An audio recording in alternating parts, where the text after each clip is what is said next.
Michaeline, grateful alcoholic. And thank you so much for inviting me. I love Friday night meetings and probably more than some of you, but it's a good way to start the weekend for me. I've been sober since June 30th, 1982, because of a very patient God and you guys. So thanks for helping me along the way. And I was young and perky when I got here. So I want to tell you, if you don't drink and you don't use and you stay in the middle of Alcoholics Anonymous, you will become very, very old here. You also have a long sobriety date, but I don't know what I was thinking when I got here. I thought I'd be young and perky and an old timer. And so far that has not been my experience. So I'm beyond grateful to be sober. If you're new to Alcoholics Anonymous, the things I sometimes laugh about now were not funny in June of 1982. They were dismal, tragic, spawn of Satan nightmares I was going through, but now it's funny. And I wanted to say hi to Carl. I haven't seen him in a long time, and I appreciate the work you do. And tell Liz I might love Bug, I just love you, and thanks for coming. You had other options on a Friday night, I know that. And the people in Canada have nothing better to do, I guess, in November, except come hear me, because it's snowing there half the time. Been my experience. So when I got here, I didn't look like this. I didn't feel like this. I didn't plan on coming to see you guys. I would have never known I had the progressive disease of alcoholism. I swear to God, that's the truth. God felt sorry for me. On June 30th, 1982, I did the prayer in the middle of the night that some people do. And I went, I'm in trouble. I don't know what's wrong. I don't know what to do. If you're even there, which I wasn't sure of, you've got to help me. And God just dropped me off here. That's what I think happened, because I would have never figured this out to come here. I would have never known I had alcoholism. I knew I was a drunk. I knew that had happened. I knew that I had the progressive disease of alcoholism without knowing I had it, because it turned out bad. It didn't start off bad. It turned out bad, though. And it got progressively worse, and I couldn't not do it. And, you know, I come from plasma selling and bicycle riding and sleeping in somebody's 14-foot camping trailer in the front yard. So today I have different problems, challenges that come up. I can't think of one today, but I'm sure I do. But then it was bad. I'm also was not fond of mail. And if you love your mail, I'm happy to hear about it, but I wasn't one of those people. And I had to create a financial plan that involved, if you're not going to pay it, why open it? Aha. And because it bummed me out knowing what I owed and what I wasn't going to pay. And then it'd make me worry. So I'd come up with, at the end of my drinking, I just came up with this. I thought it was like a financial genius. Actually, I thought, if you're not going to open it and you're not going to pay it, even if you have money to pay it, why even go get it from the mailbox? Aha. I was in a much better mood not knowing I had bills. They did take the house and all the stuff that they sent the mail about. So I don't want to advise you to do that, but it is more relaxing to not pay anything, because it was just too much for me. And I didn't start off the way I ended up. I started off with, like everybody does. I like to do H&I at detox. I've been doing it pretty much 39 years, minus the pandemic. And the reason I like to do it is because I walk in there and I look at all these people that look like dismal messes.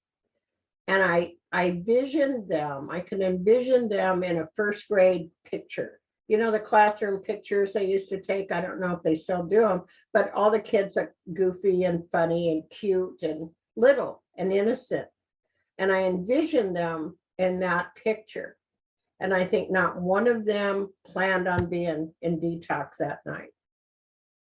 They all had the same kind of things that I wanted to do when I grew up. and they never knew how that this disease will either kill you or rob you of your dignity. And you'll end up the way I ended up. You ended up the way they ended up. It's just, it's a horrible thing to get because there's no way to stop the train. But I did start off, I was born in Houston, Texas, and they attempted to raise me in Phoenix, and I went to Catholic school, and I was going to be a nun, and I don't talk much about my family. It doesn't seem relevant anymore. It was, those people didn't have a chance with me. Let's just put it that way. I'm off. I was born off. I will die off. And whatever they did wasn't right or good enough. So I kind of feel sorry for them. Well, they're all dead now, but if they were alive, I'd feel sorry for them to their face. Because it was like, it's that disease of perception that we've heard about. I just had a hole in my soul. And the generation I was raised in, my oldest child is 55 years old. My youngest child is 46 years old. The generation I was raised in was if you went to Catholic school and you were weird, you became a nun or a priest, depending on your gender. And I was going to be a nun. I was going to join the Blessed Virgin Mary Order, also known as the BVMs. And I was going to the Mother House in Phoenix, and I like the outfit. I like statues, candles, prayer, confession. I like going to confession. I had to make up confession for years till I started to sin, because you have to have sin if you're going to confession. They wouldn't believe that you didn't sin yet, but I hadn't sinned yet. So I just make up stuff. And then once I started sinning, I never went to confession again. Well, actually, I did go to confession after I did my 5th step with my sponsor. I'll digress, but it's whatever. I'm kind of a fundamentalist. I think I'm supposed to follow all the stuff they tell me to do. And they said you might want to go to your clergy. So I go to the priest at Holy Trinity, and I'm going to now share my 4th step with the priest. I had no idea that in my absence, you now sat across the desk from a guy instead of going in the dark booth and being a secret confessor. Who knows? I didn't know that happened. I was at the bar. And so I'm sitting across from this guy, and I'm praying, and I'm young, and I'm about 8 months sober, I think. And I thought, I have to do this, and I'm being prayerful, and I'm just like this neurotic person. And so I told him why I was there, and I was going to share my 5th step with him. I might have driven that guy to shoot heroin. I swear to God. He was an old priest, and he was freaking out at my 4th step, and I've heard worse. And then he'd ask me how many times. I said, oh my God, all the time. Every time I went out, I'm popular. What can I say? It just freaked the guy out. He was a nice old priest, probably my age now, and when it got done, I said, well, what's my penance? And I'm crying, and he's traumatized. And he said, I think you've been through enough. Just, I'm blessing you, go. So whatever that was about, but it just came to me. And I pray before I speak, so I'm not really consistent, but who cares? So I couldn't be a priest. I had my first drink, and I couldn't be a nun anymore. Forget being a priest, but I couldn't be a nun anymore after my first drink, and I couldn't join that order for sure. And so I became a go-go dancer. And I'm flexible. I always have a backup plan. I don't know what I'm doing half the time, but I did want to be a good nun. And then I wanted to be a good go-go dancer, and minimum wage then was 65 cents an hour. And dancing at the Pirates Den was like $2 or $3 an hour cash, which is like $1 million. And I got on a plane with my go-go money, and I came to California. And I don't know. I mean, when I look back at this, it seems so weird, but at the time, like all my great ideas, it seemed like such a great idea. I thought, I'm not cut out to be a nun. I'm not cut out to be a go-go dancer. I'm not cut out to be a kid. I'm not even wrapped that way. I am cut out to be a housewife.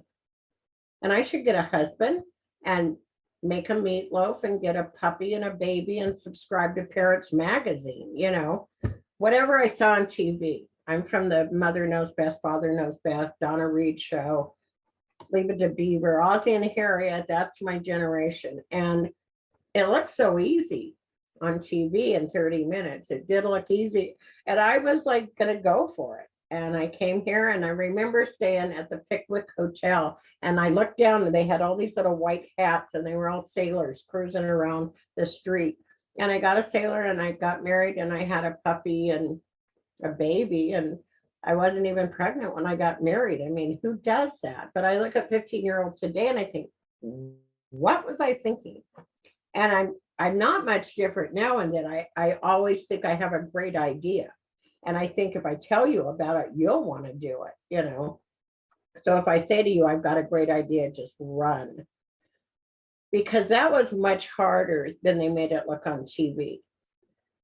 The other problem I have is I love good-looking alcoholics with potential.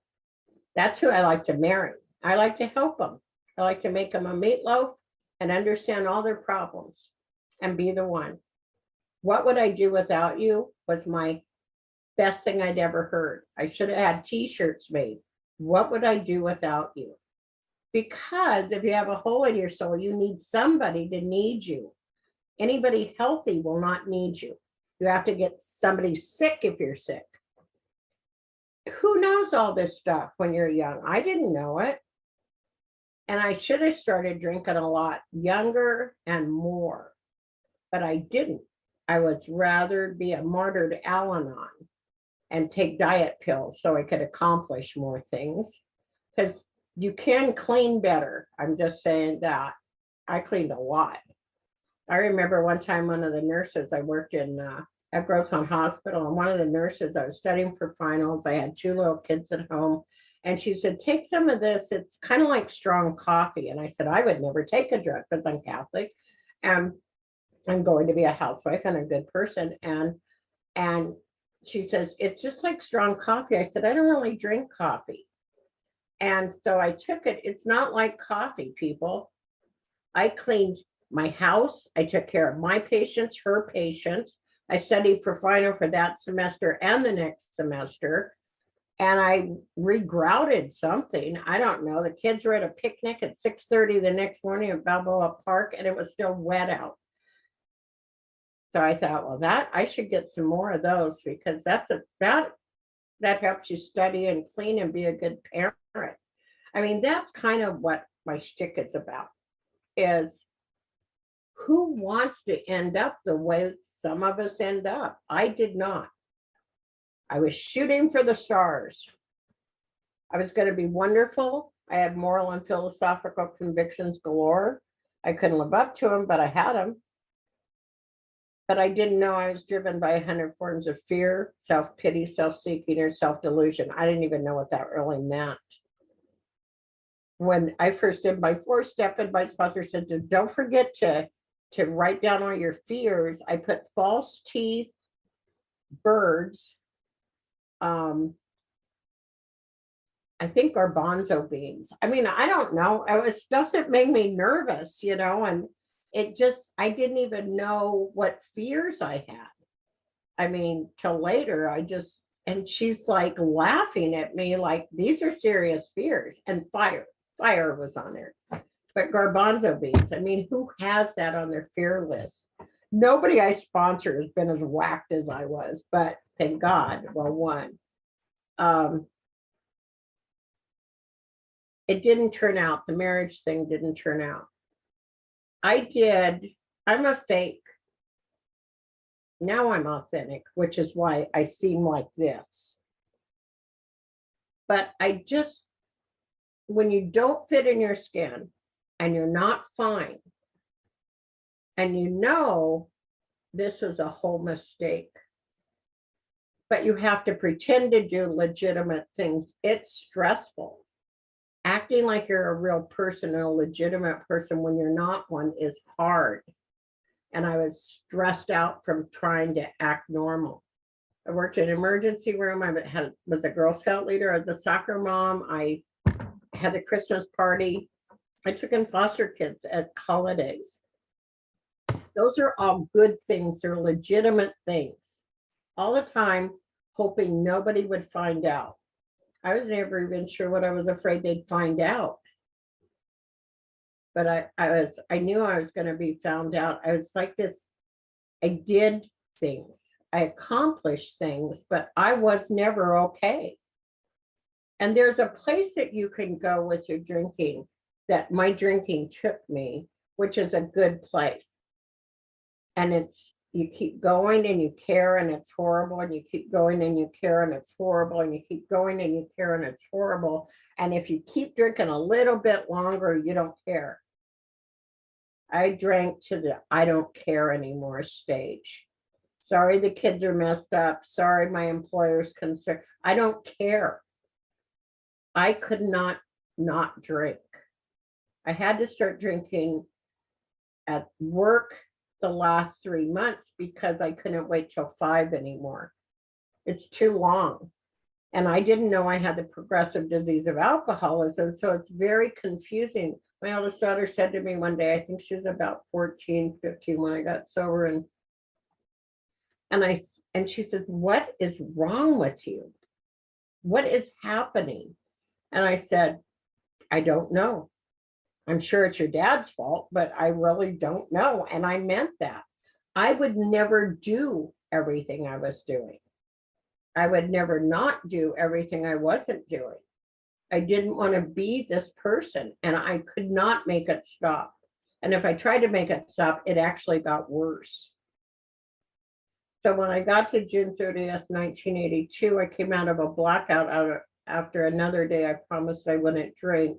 And I didn't know where I was. I did not know where my kids were, and that had never happened. And they call them yets around here. And I was getting a bunch of them. And I just surrendered. And it had to be a God thing, because I would have never known to call AA. That would have never even been on my mind. But I called AA central office in San Diego, and they had a lady named Flo 12-step me.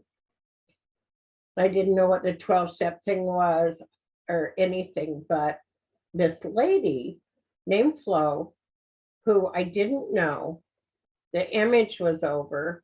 She asked me what was going on, and I told her the truth, and it was horrible. And she didn't roll her eyes, and she didn't judge me, and she didn't look at me the way I was looking at me. And she just said, I'm going to take you to be an AA, and it will be okay. And she says, but you have to promise me today you'll call me before you drink. I said, I'm not going to ever drink. I'll just be an AA. And I was relieved that I finally said it all out loud. And I meant it at 8 a.m. If you're like me, that's good for about 2 hours. 2 hours later, I needed to drink, and I wanted to drink. And I was going to have to drink, and I wasn't going to make it all day. Like I really did try, and I really meant it. But what I thought was a rule here was you have to call before you drink. I thought you could drink here. They want you to call and check in, let them know you're going to be drinking. But it never occurred to me when she said, call me before you drink, that I wouldn't end up drinking. I thought you could drink, just, if you tried your best. And when I'd call her every time, it was like labor pains about every 2 hours. I'm like calling her. I said, I'm not going to make it. I'm not going to make it. I need a drink. I need to drink a little bit, not a lot. And I was just exhausted from staying sober. Sober exhaustion is more exhausting than drunk exhaustion. Trust me. Drunk is not that stressful. I've been drunk. I'm not stressed. Sober, I was stressed. That's why I got drunk. So I did this thing all day, and now I'm going to have to put my foot down. And when I put my foot down, I'm going to be very clear. I'm going to articulate the conversation, because I don't think she's that sharp, actually. And she's not getting what I'm trying to say, that I'm going to need a drink if I'm going to be an AA. And I have this speech, because I don't know if this is like a cult or what's really going on with these people, but I'm going to be clear. And what I said was, if you don't hurry and get here, I won't be able to be sober. And I was just crying. And that was before cell phones. And she was there, like, it felt like 5 minutes. And the same thing happened to me on June 30th, 1982, that happened today on November 19th, 2021. As soon as I see you guys, I'm fine. I'm running around here trying to get ready. My sister's arriving tomorrow. She hasn't been home in 4 years. I'm like, got this. I'm doing these audits for work. I'm trying to do, I mean, like, I'm all over the place. Then I pray. Then I see Liz. Then I see Carl. Then I say another prayer. I see you. I'm good to go. I'm fine. I'm back to my primary purpose. Same thing happened on June 30th, 1982. As soon as she walked through that door, I didn't want to drink. And as soon as I saw her, I felt better. And as soon as she took me into that first meeting, Thursday night, Channel Road, Lakeside, I was fine. As soon as I knew everybody had the same thing and they weren't going to judge me and look down on me, I was fine. And I was sober. And so some guy had 30 days. He said his name. He had 30 days. And I thought, oh, Jesus, you got to say your name. You're an alcoholic, and tell him how long. And I'm trying to count. And I said I had 11 hours. And it's like a golf score here. The guy that had 30 days, happy for him. I had 11 hours. They went nuts. I mean, low is better. They love that. They freaked out because I'm sitting there. I don't know what the deal is here. I don't even know. I didn't have to say. I thought you had to say how long. And 11 hours. And I was awake, which is totally unheard of. And they loved it. They were like getting me a book and phone numbers and going to take me to coffee. And I mean, they were totally into me. Now, I don't know about you before you got to AA, but people were not clapping for me before I got here. They were not proud of me. They didn't get it. I didn't get it. That meeting, those people, they got it. They knew how long that is to be without something. When you need something, you could get something and you don't do it. It's like freaking forever that day. Don't ask me what I had last week for breakfast, but ask me about 39 and a half years ago. I got that day down. It was long. And they just said it was going to be okay, and I believed it. And the lady that was going to become my sponsor said this interesting thing to me. She said, honey, some are sicker than others. And I looked around and I thought, no kidding. I mean, it's obvious. Look around the room. They stand out. I just was like, that's a no-brainer, And she says, I mean you. What? How rude. People here are rude. And she said I was like one of the sickest people she'd seen. And it was because I didn't know how sick I was. I thought I just had a drinking problem. And I didn't even know how that had happened. But she could read me like a book. And I want to warn all the new people tonight. I see some that are newer, right? So here it goes. Nobody warned me. I'm going to warn you. If an old timer asks you how you're doing, say good. If they say, well, tell me about your day, say it was great. I made a gratitude list. Your name is on it. I love God. Just say all that stuff, because nobody warned me. So I thought they really wanted to know about my pain, which real or imagined, I had a lot of it. And so I tell them. They asked me how I'm doing. I thought I should share with them. And it was bad. And what they did was they gave me a service commitment.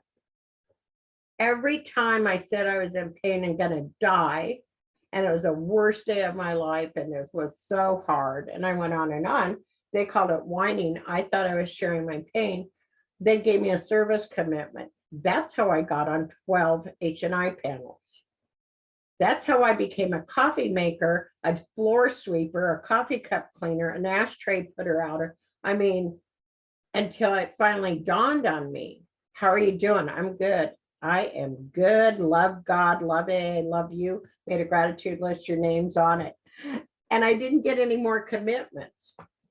I didn't have any more days left to put another commitment in, but I didn't know the deal here. I like to warn people.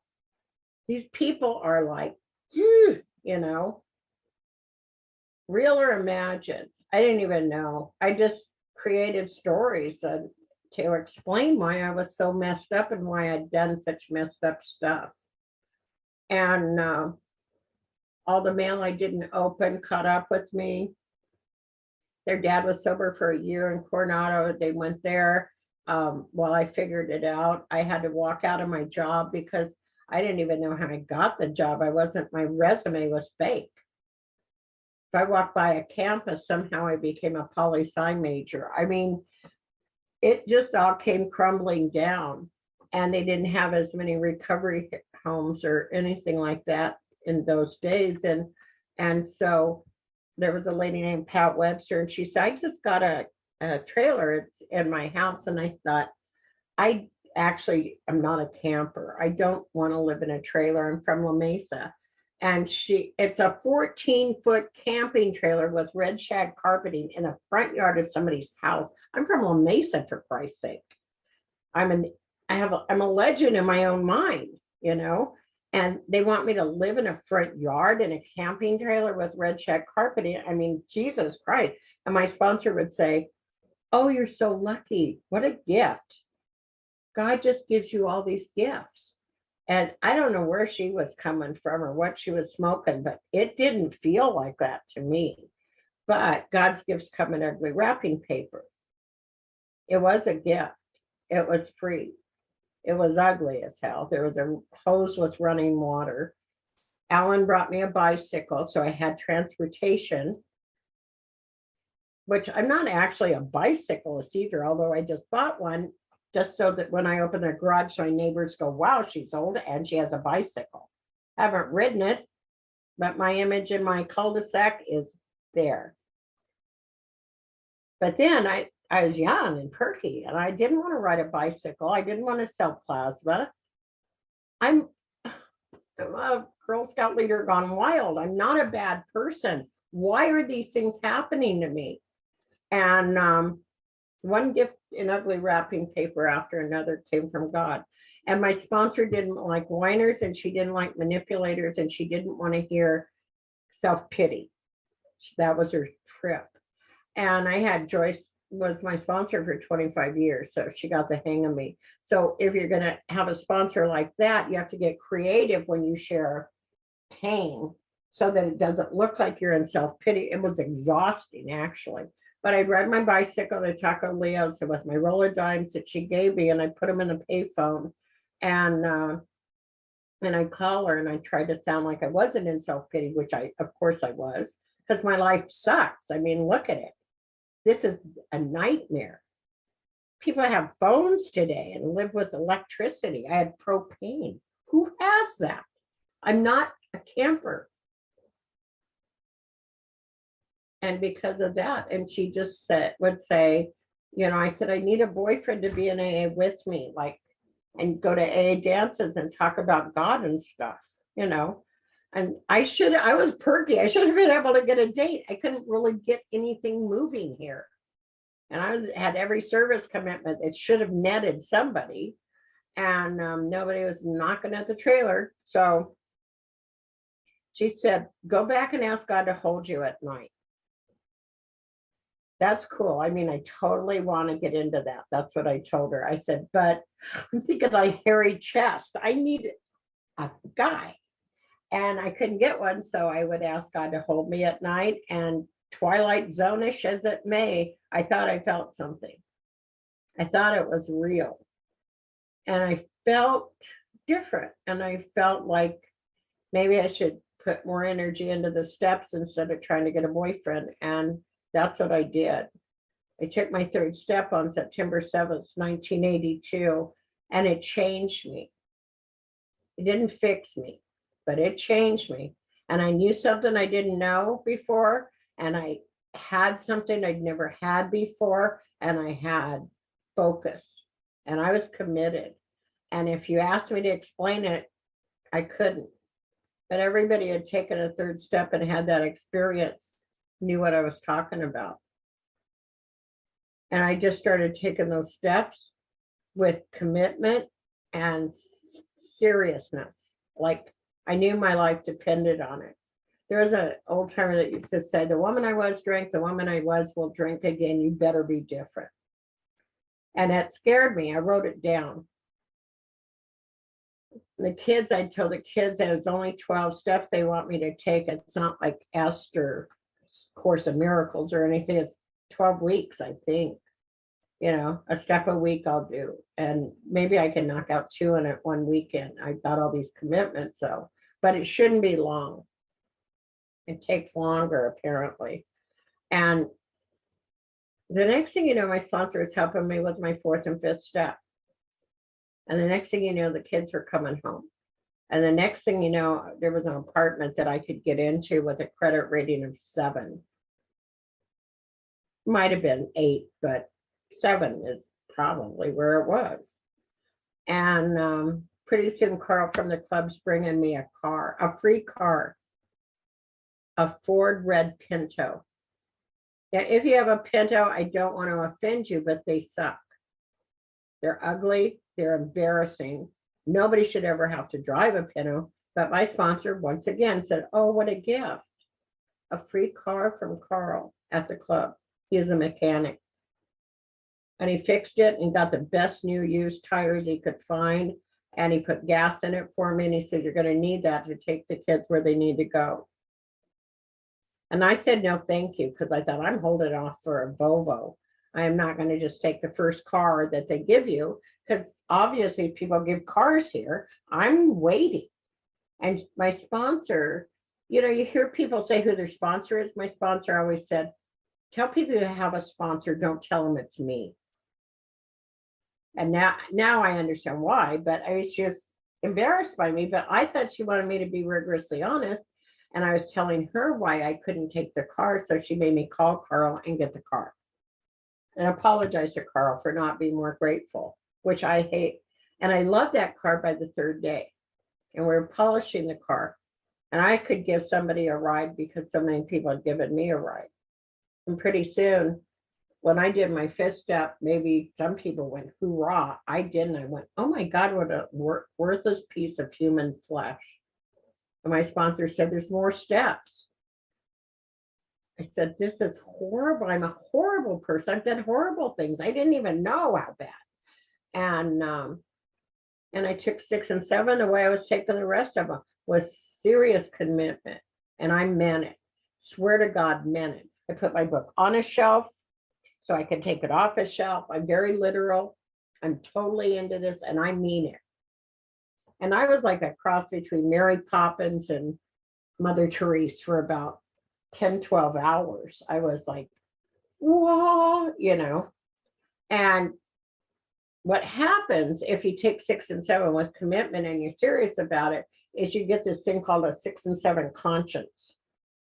And the next day when I wanted to misbehave and spend money I didn't have and talk about you behind your back and be a little dishonest because I didn't really want to be the coffee maker for the 8th time, you know, the 6 and 7 thing went, you know, don't you think you should do that? You said you weren't going to do that anymore. I thought you weren't going to spend that. I thought you were going to save that. I thought you were going to tell her the truth. So hold off on 6 and 7 unless you're serious about staying sober, because they changed me. It was hard to be bad. I could still pull it off, but it's a nightmare. And then you have to, it was just too much. It was easier to start letting God just change me. I was willing to be different. And I was scared it might be weird, but it turned out okay. And then I'm doing my 8th step. And my sponsor is mean to me about the 8th step, like she was everything else. And she made me write everybody. And she said the 4th step contains a lot of people you think that hurt you, until, you know, she helped me with my part. I'm a button pusher and a toe stepper, apparently. But that 8th step got real thorough, the exact nature of my wrongs. And I started making amends. I did better doing financial amends when I didn't have any money than I did when I got some and I wanted to keep it again. So anyway, progress, not perfection. My mom had died when I was young, and my last person on my 8-step list at that time was my dad, and I had to keep redoing the inventory. And what kept happening was I was a good daughter, he was not such a good dad. And when I finally got it right, I saw I was not a good daughter. I wanted him to be a great dad. I was not a good daughter. And with the 9th step, you have to go first. And I saw it finally. I thought, that poor guy, he didn't have a chance. I didn't cut him any slack. And I'm going to any length, and I book a ticket to go to Texas, LaPorte, Texas, and I'm going to go clean that up. And I have you guys, and I have a God, and I'm different, and I'm sorry. I just think, oh my God, after everything he did for me, I was always ungrateful. It was never enough, wasn't the right thing. And when I went back there the day before I was going to see him, my aunt, my mother's sister, remember Texas, told me that wasn't my real dad. And my mom was actually pregnant by the restaurant owner where she worked as a waitress when she met my dad, but he was on the birth certificate. Hello? I'm not German. I freaked out. I thought I'd done all this step work and that's my dad, and I would this and this. And so I went to a meeting at the Legacy Club in Pasadena, outside of Houston. And there was an old timer there, and she just looked at me like I was on something because I'm, like Kramer when I got there. And she said, honey, a daddy's a daddy, get over yourself. Huh. Okay, well, that might be one way to look at it. I'm not German, I said. Does anybody see the magnitude of this? In California, you go on Oprah. In Texas, a daddy's a daddy. Get over yourself. And they had a meeting on acceptance, and that old timer and that topic and that statement, I was fine in an hour. I was fine. That was my dad. That was the end of it. A daddy's a daddy. I just thought, whatever, who cares? My aunt did think I was Greek, which I kind of look Greek, but whatever. So I never told my dad. I found out because he never told me, so I never told him. I thought, I'll just do this. That was my dad, the end of it. And I got to be an incredible daughter. He was quite interesting. He had been a World War II vet. He was shot up into the invasion of Normandy. I got to know who he was. The way I was is, I want you to remember my birthday. His was sometime in October, whatever. Like, it's all about me. You're supposed to be this to me. And the 8th and 9th step make you be this to them. It was fascinating experience. Now I know it's true, but then I was like shocked by it all. And quick story. My kids just made me do a DNA thing because I think they think I'm going to die or something someday. So I do the DNA thing. Apparently, the real guy was Syrian and Lebanese. I'm 49% Syrian and Lebanese. I don't eat Middle Eastern food. This can't be true. I want a retake on my test. Mexican I could do, but Greek I could do, but I'm Syrian, Lebanese, whatever. The whole point is, as I kept taking those steps, I kept changing. As I kept changing, I kept taking those steps. I haven't really done much different the whole time. I've learned more about the traditions because they're for grown-ups, but I just kept changing. I wanted to date. My sponsor would say, honey, you're looking for Prince Charming. He's looking for a princess and you're not one. Ow.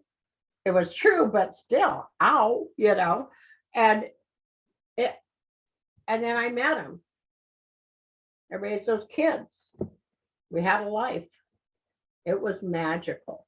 It was important.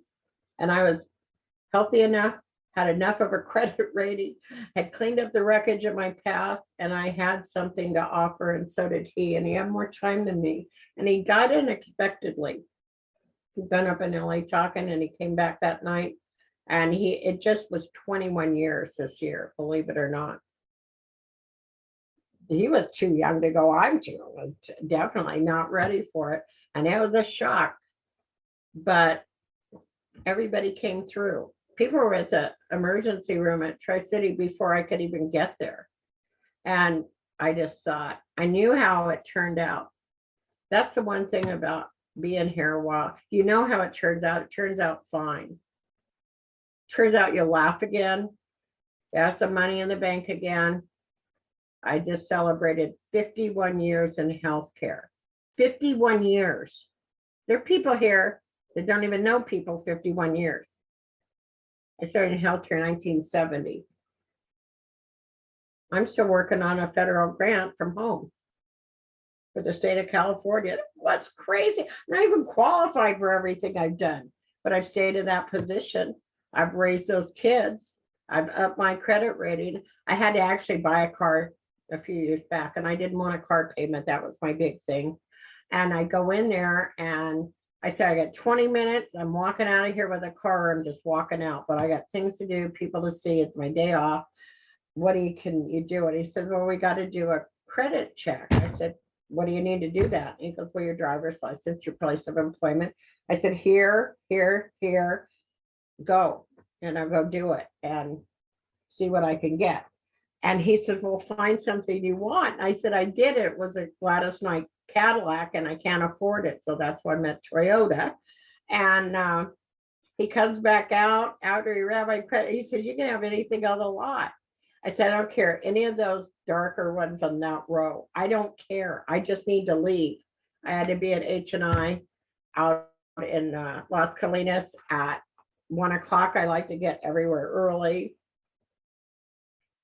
All those kids, I got 4 kids and they're 55 on down. I've got 9 grandchildren minus 1. I lost my grandson to an overdose of heroin and fentanyl in February. Not everybody gets here and stays. I know I'm lucky. He's at peace and he struggled with addiction worse than I ever had. But he'd call me. We had the same disease and we could talk the same language. He knew I understood. I wasn't a regular grandma. I was just somebody he loved and respected in recovery. And he died. And he didn't get a do-over. Not that time. And there's 8 left. I have 11 great grandkids.